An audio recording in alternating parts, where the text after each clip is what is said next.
षडानंद कार्तिकेय जी महाराज का शिव महापुराण वर्णन करती है। किसी भी छठ के दिन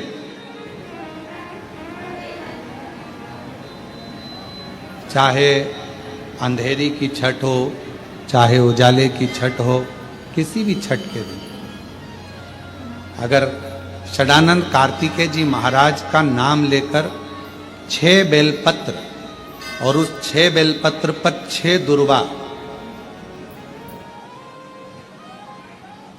6 पुष्प, 6 अक्षत के दाने रखकर षडानंद कार्तिकेय बाबा के स्मरण कर कर शिवलिंग की जो जलाधारी है, उस जलाधारी पर जहाँ अशोक सुंदरी का स्थान है, उसी के पास में कार्तिकेय जी का स्थान है। किसी भी छठ पर यदि आप बाबा को वो बेलपत्र, वो दुर्वा, वो पुष्प, वो अक्षत का दाना 6 समर्पित करते हैं, किसी भी छठ के दिन, षष्ठी के दिन स्कंद भगवान का नाम लेकर, स्कंदेश्वर बाबा का नाम लेकर, कार्तिकेय बाबा का नाम लेकर यदि समर्पित करते हैं तो जिंदगी में कितना भी कर्जा हो, वो कर्जा 3 महीने के अंदर समाप्त होता ही है। कितना भी कर्जा, साथ में आपका परिश्रम, साथ में आपकी मेहनत और आपकी दृढ़ता। क्या होता है, लोग सोचते हैं कि हमने शंकर जी को बेलपत्र समर्पित कर दी तो कर्जा चूकेगा, पर साथ में मेहनत भी करना। अगर आप मानते हैं कि पूरी कथा का इसमें कई दुनिया के कई लोग हैं, हमारी कथाओं को आधा काटते हैं, आधा भेज देते हैं। गुरुजी ने कहा कि बेलपत्र पर शहद लगाकर चढ़ाओ, पर गुरुजी ने साथ में कहा कि रात दिन एक करो, पढ़ाई पूरी करो, आधी बात काट देते, आधी बात दिखा दे, पर उसका हमको कोई फर्क नहीं पड़ता है। आग लगे बस्ती में अपन रहो, उसका हमको कोई फर्क नहीं पड़ता, क्योंकि दुनिया का काम है गलत चीजें जनमानस में देना, जिससे बदनामी हो, अब शब्द बोले जाए, ताने दिए जाए, गालियां दी जाए, ये दुनिया की रीति है। बहुत आते हैं दिन भर में, कहीं कोई दबाव देने के लिए आता है, हम तुम्हारी बदनामी करेंगे, हमको 1 करोड़ दो, हम ये छब्बा देंगे, हम वहां से आएंगे, हम ऐसा कर जाएंगे, हम वैसा कर जाएंगे। बहुत आते, दिन भर का काम है इनका, रोज का यही काम है, हमें ये करो, हमको वो करो। दबाव देने वाले ढेर मिलेंगे, अपशब्द कहने वाले ढेर मिलेंगे, ताना देने वाले ढेर मिलेंगे, पर आप अपनी पूर्ण ऊर्जा के साथ में शिव महापुराण की कथा कहती है।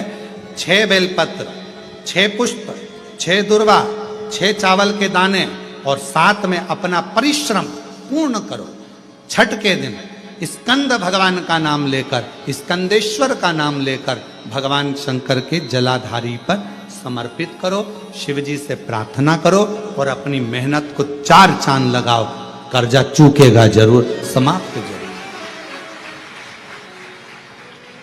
कर्जा का मतलब ये नहीं है कि आप कर्जा करे हो तो मेरे से बन नहीं रहा, मेरे प्राण छूट जाए तो अच्छा, मैं तो मर जाऊं, मैं टेंशन में हूं, मैं डिप्रेशन में हूं, बहुत परेशान हो गया, ऐसा हो गया। ना ना, दुख आता है, जब सुख आया, सुख चले गया तो दुख आएगा, तो दुख भी जाएगा, दुख भी समाप्त होगा, उसमें क्या विचार कर। ऐसा तो नहीं है कि दुख समाप्त नहीं होगा, दुख नहीं जाएगा। सुख आया है, जब हमारे अच्छे दिन अगर समाप्त हुए हैं तो दुख भी समाप्त जरूर होगा, फिर वापस सुख आएगा। थोड़ा हिम्मत, थोड़ा धैर्य, थोड़ा हृदय पर भाव एकाग्रित करो कि नहीं नहीं, मेरा शंभु, मेरा शंकर, मेरा त्रिकालदर्शी, मेरा कैलाशी, मेरा अविनाशी, मेरा शिव मेरा दुख काट। अब व्यक्ति क्या करता है कि जब दुख आता है ना तो बहुत घबरा सा जाता, बहुत घबराता, बहुत टेंशन हो जाए। गणेश जी की स्कंद षष्ठी है, स्कंद छठ होती है, षष्ठी होती है, ये भादो के पावन महीने में पूरे वर्ष कि स्कंद भगवान के अगर केवल स्कंद पुराण को भी कोई जीव श्रवण कर लेता है तो मृत्यु तो मृत्यु, जीते जी भी उसके लिए मार्ग प्रशस्त होकर एक बार वो भगवान का दर्शन भले वो किसी रूप में करे, पर मरने से पहले उसको ऐसा महसूस होता है कि मैं बैकुंठ का दर्शन कर कर आया हूं। ये उसको भान होता है स्कंद पुराण को मात्र श्रवण कर लेने से। मात्र श्रवण, स्कंद भगवान का पूजन करा, भगवान शंकर का शिवलिंग बनाया, शंकर भगवान के गणेश जी को और स्कंद देव को बिठाकर पूजन किया। इतना पूजन करा विश्वामित्र और सत्याव्रत ने, इतना पूजन करा, भगवान विष्णु ने कहा नया रास्ता बना दिया जाए। विश्वामित्र जी ने धर्म से स्कंद देव से कहकर एक मार्ग का निश्चय किया। उस मार्ग पर राजा सत्याव्रत चलकर जाने लगे। जब थोड़ी दूर पर राजा सत्याव्रत पहुंचते से उसी समय पर इंद्र को जलन होने लगी कि जीते जी तो कोई आ ही नहीं सकता, तो मरा हुआ ये जीते जी कैसे आ गया। इतने में इंद्रदेव ने उसी समय राजा सत्याव्रत को ऊपर से नीचे धक्का मार दिया।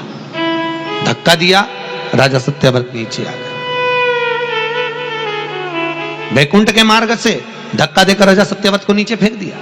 राजा सत्याव्रत ने विश्वामित्र जी से कहा मेरा तप, मेरी साधना और स्कंद देव ने मुझे मार्ग दिया, इसके बाद भी इसने नीचे क्यों फेंका, मैं नहीं जानता, पर तू चिंता मत कर। विश्वामित्र जी ने कहा फिर स्कंद देव की पूजन कर। महाराज एक बेलपत्री एक तुलसी, एक बेलपत्री एक तुलसी, एक बेलपत्री एक तुलसी स्कंद देव को चढ़ाया गया। और जब बेलपत्र और तुलसा चढ़ाया गया, स्कंद देव प्रसन्न हो गए महाराज, और प्रसन्न होकर कहा, भगवान नारायण को याद किया। भगवान विष्णु ने कहा मांगिए क्या चाहिए। स्कंद देव ने कहा एक काम करो, बैकुंठ तो दुनिया जाती है, इनके लिए अलग बैकुंठ का निर्माण करा जाए, अलग से बैकुंठ बनाया जाए। बैकुंठ लोक और मृत्यु लोक के बीच में एक बैकुंठ बना दिया गया, और उस बैकुंठ पर मार्ग प्रशस्त करा सत्याव्रत के लिए। जब राजा सत्याव्रत के लिए मार्ग प्रशस्त करा, तब भगवान विश्वामित्र को लगा कि बैकुंठ तो हवा में टंग रहा, कहीं वापिस सत्याव्रत ऊपर चढ़ा और नीचे गिर गया तो करा क्या जाए। तब भगवान विश्वामित्र जी ने उसी समय पर एक बड़ा सा खंबा ले जाकर उस बैकुंठ में लगाया। खंबे को लगाया, सत्याव्रत ऊपर गया। जाने के बाद जैसे सत्याव्रत ने प्रणाम करा, प्रणाम करते ही बैकुंठ का दर्शन करते ही एक अश्रु उस खंबे पर गिरा। उस खंबे पर गिरते ही वो अश्रु के खंबा स्पर्श होने से नारियल का वृक्ष प्रकट हो गया। भगवान उसी समय माता पार्वती ने कहा स्कंद देव, भले लोग गणेश जी का पूजन करे, प्रथम गिनती में गिने, पर तू हर कलश के ऊपर तू ही विराजमान मिलेगा। और स्कंद देव उस नारियल के रूप में विराजमान हो गए महाराज। उसके लिए बैकुंठ का रास्ता दूसरा बना दिया जाएगा, और वो जीते जी बैकुंठ जीते जी। आज स्कंद षष्ठी है, तो आज के ही दिन, स्कंद षष्ठी के ही दिन,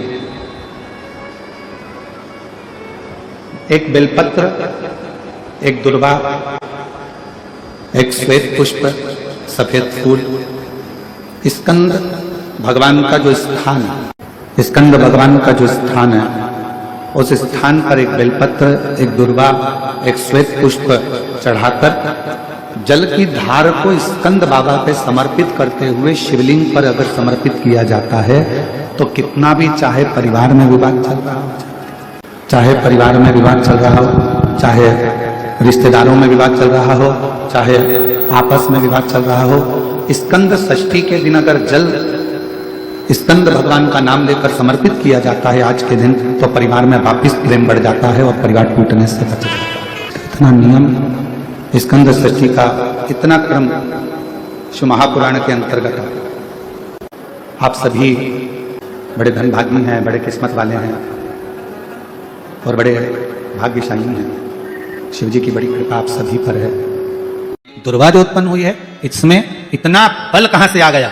शंकर भगवान बोले रहे, ओ इंद्र, तुम्हारे अमृत से भी बड़ी प्रबल है ये दुर्वा।